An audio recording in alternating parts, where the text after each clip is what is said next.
प्रश्न संख्या 46 से 49 तक दिए गए परिच्छेद पर आधारित हैं। परिच्छेद में व्यक्ति और समाज के पारस्परिक संबंधों पर चर्चा की गई है। तो हम प्रश्न पर आते हैं। प्रश्न संख्या 46, निम्नलिखित कथनों पर विचार कीजिए। कथन 1, समाज सभी प्रकार के विचलित व्यवहार को समर्थ करता है। कथन 2, समाज उस विचलन में वृद्धि करता है जिसे वह समाप्त करना चाहता है। तो इस प्रश्न के उत्तर के लिए यदि हम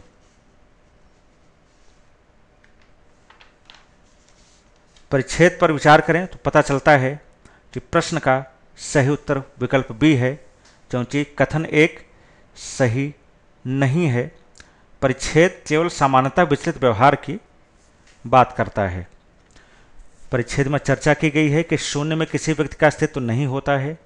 इस उद्देश्य से कि किसी व्यक्ति के व्यवहार को समझने हेतु उस समाज का आवश्यक रूप से परीक्षण करें जिसमें वह व्यक्ति पला बढ़ा होता है। व्यक्ति और समाज के मध्य संबंध को समझने के बाद ही हम सामाजिक विचलन को समझना प्रारंभ कर सकते हैं। इस पंक्ति पर भी को काव्य संदर्भ लिया जा सकता है कि इस विचलित व्यवहार को नियंत्रित करने के लिए सर्वप्रथम समाज के स्थायित्व पर ध्यान देना चाहिए जो इसे जन्म देता है। जब विघटन का स्थान संगठन लेगा और साझी परंपराएं असमानता का स्थान ग्रहण करेंगी तब व्यवहार में विचलन समाप्त हो जाएगा। इससे पता चलता है कि विकल्प कथन 2 सही है, यद्यप कथन 1 सही नहीं है, और इस प्रकार प्रश्न का सही उत्तर विकल्प बी है। अगला प्रश्न, प्रश्न संख्या 47, कि लेखक का मुख्य बिंदु क्या है। 4 विकल्प दिए गए हैं। विकल्प ए, किसी व्यक्ति को सामाजिक विचलन का दोष नहीं दिया जा सकता है। विकल्प बी, केवल आदर्श समाज सामाजिक विचलन से मुक्त हो सकता है। विकल्प सी, जब तक समाज में परिवर्तन होता रहेगा तब तक व्यवहार में विचलन किसी न किसी रूप में अस्तित्व में रहेगा।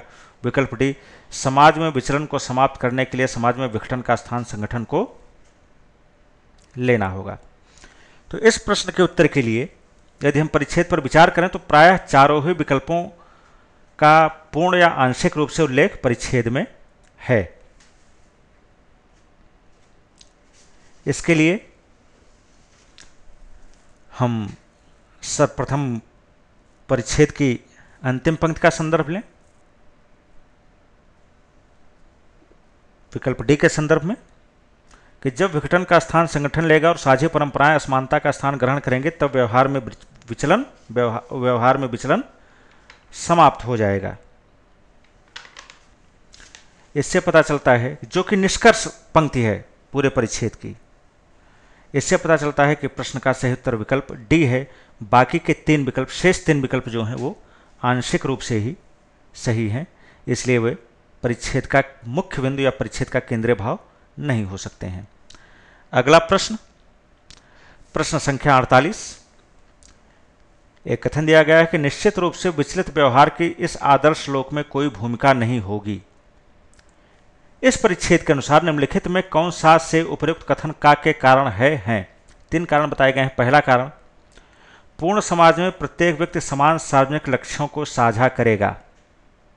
दूसरा कारण, पूर्ण समाज का प्रत्येक सदस्य दूसरों के जीवन मूल्यों को समझेगा।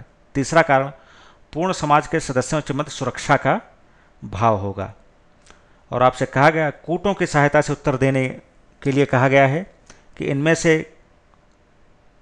कौन से कारण सही हैं या कौन सा कारण सही है।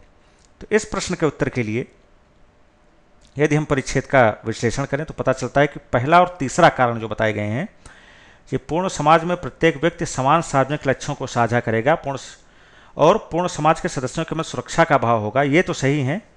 दूसरा कारण सही नहीं है।